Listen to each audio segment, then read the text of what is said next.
Hi everyone, I want to give you a short video today because I feel really terrible that we're not in person and I'm giving you, in my opinion, such limited information about this class and leadership by doing everything online and not having a synchronous, regular time that we're together.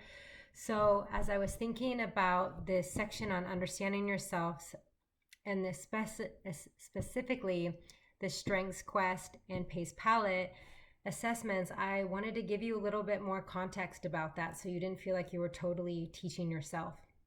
So I put together some notes that I would have gone over with you more in detail in person, and I want to use this video to walk you through it. So it's one of the pages I created. It's linked to this announcement that I'll put on, and then I'm going to put it in the week 5 module so you can find it there. But I'm going to switch over to the page and I'm going to walk you through some things I think would be really helpful to using the Strengths Quest and the Pace Palette in your life and with your relationships and in the workplace, and in your future. So here we go. All right, so it's called Strengths and Pace in Action. So I wanted to start here by letting you know if you're into this, some of you might love it, some of you might be like, well, I could live without it.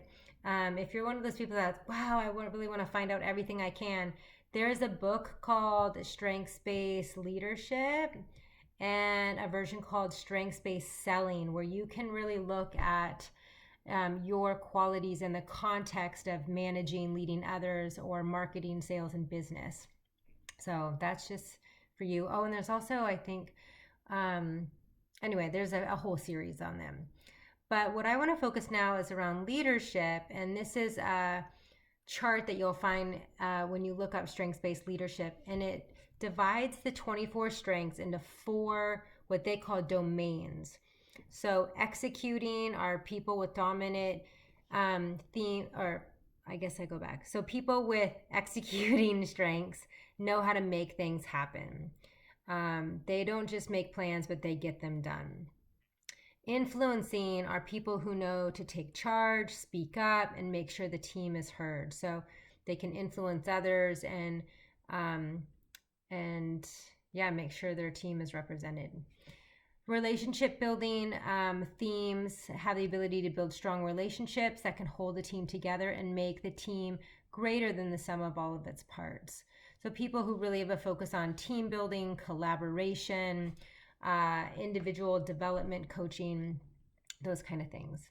Strategic thinking, they love to absorb and analyze information that can better inform decisions. They come up with ideas. They are the trendsetters for the future. They're looking ahead, and yeah, complex problems really get them going. So you might notice they use colors too, but not in an intentional way. I think they're just to separate them. But you might already have guessed this, that the Strengths Quest and Pace align in different ways. So executing is very similar to responsibility, which is yellow in the Pace palette. Influencing is closely aligned with, oh, that should say not achiever, that should say adventure, red. I'll have to change that. The risk takers, the people that are out in front, tend to be a little bit more extroverted, go for it people. Relationship building aligns very closely with harmony, which is represented by blue. And then strategic thinking in the strengths is also very similar to curiosity or green in the pace. So I would love for you to look at where your strengths fall. See if that is, you see alignment with your pace palette scores. I'm guessing that most of you will. And as I mentioned here, when we take these assessments and we start to see alignment, we can be more certain that we are showing up authentically versus like all over the place. And we can start to see those themes and tendencies in us. And as I mentioned before, if you watch my previous video, that I bet parents or people that are close to you or have seen you over a period of time as you've developed in life can track those domains, those themes, those categories to you, probably even as a young child. And then sometimes we strengthen these over time with jobs or situations, life circumstances, help us develop.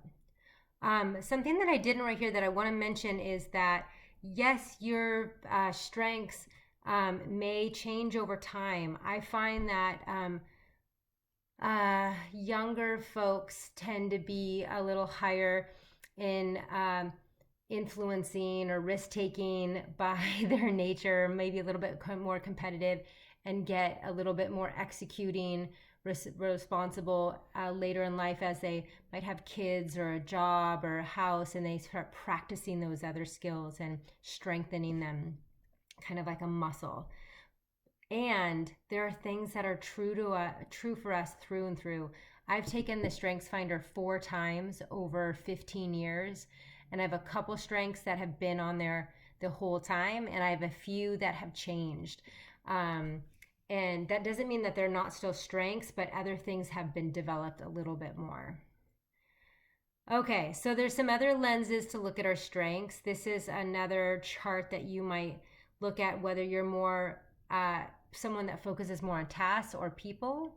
And do you prefer to ask questions and listen to other people to gather information, or are you somebody who likes to tell people or what's on your mind, express your feelings?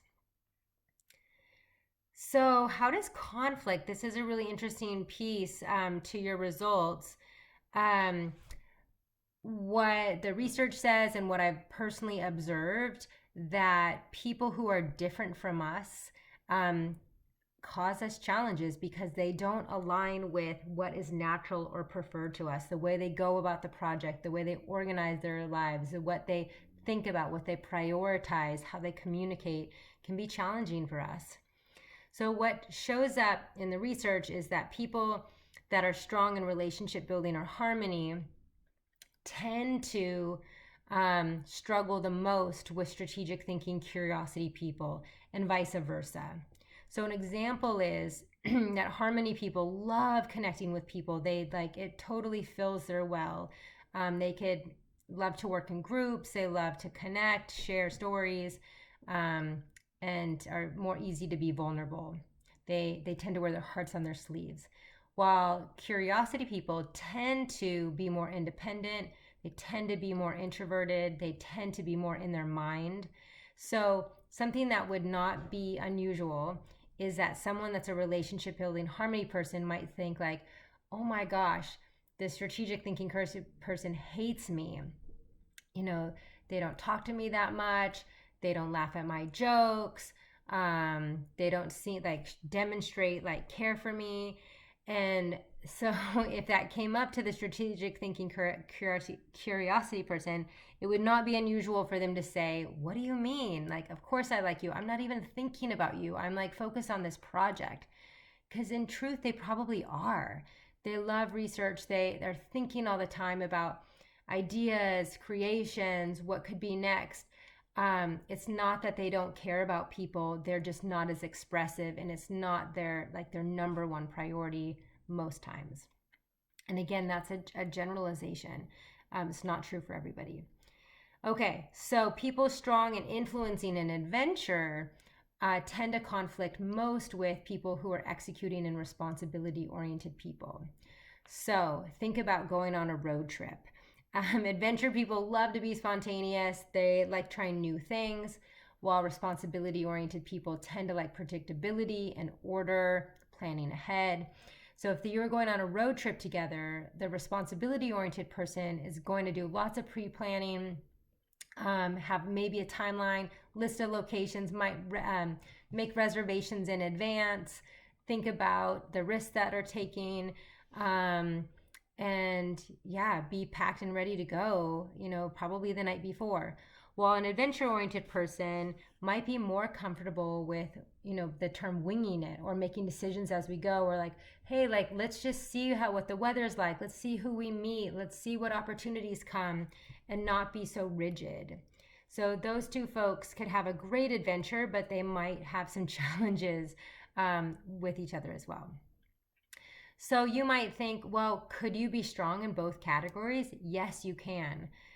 I'm a case in point. I am strong in relationship building and strategic thinking.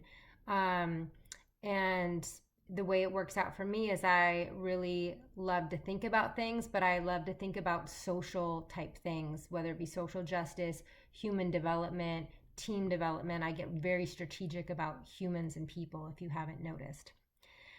So another interesting piece is your third or fourth area. Like, so a lot of people have a strength in one or two colors, and then they have like their third or fourth. So for me, I am strong in strategic curiosity and relationship building harmony, and then executing responsibility is my third. So if I'm with a team that has a lot of harmony-oriented people, my strategic side will totally show up, because that harmony element is like saturated in the group. It's that those needs are already being met. And I might be like, oh, well, we really need to like actually get focused on the task or figure out how we're going to do this together. So that will show up. Vice versa, if I'm with a lot of people that are there's a lot of focus on task and strategy and execution, my relationship building side will come out strong, and I will want to help bring forward the human connection and focus on the group members. Like, let's remember to say people, introduce people by their names, or make sure everybody feels included. And lastly, in a personal sense, you might look at your roommates, your partner, your family. In my home, my partner is super strong in harmony and relationship building, and also strong in adventure or responsibility, is his third in line. So if you remember, that is not one of my top two strengths either. So how this shows up for us is we have two kids, we have jobs, we have a house to take care of. Because responsibility executing is neither of our primary styles, we both have to draw deep and make an extra effort to make sure we have appointments on time, make sure we pay our bills on time, do different projects around the house to keep our family life on track. And it takes effort because we're both stretching. It's not that we can't be responsible. We totally are. We have jobs, and again, we're parents and maintain a life, but it just takes, we have to be focused and draw on more energy to do that.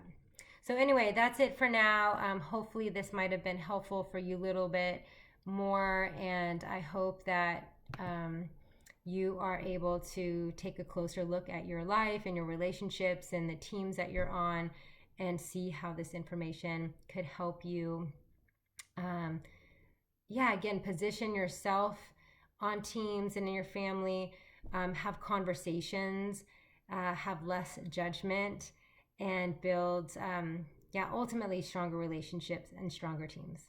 All right, thanks.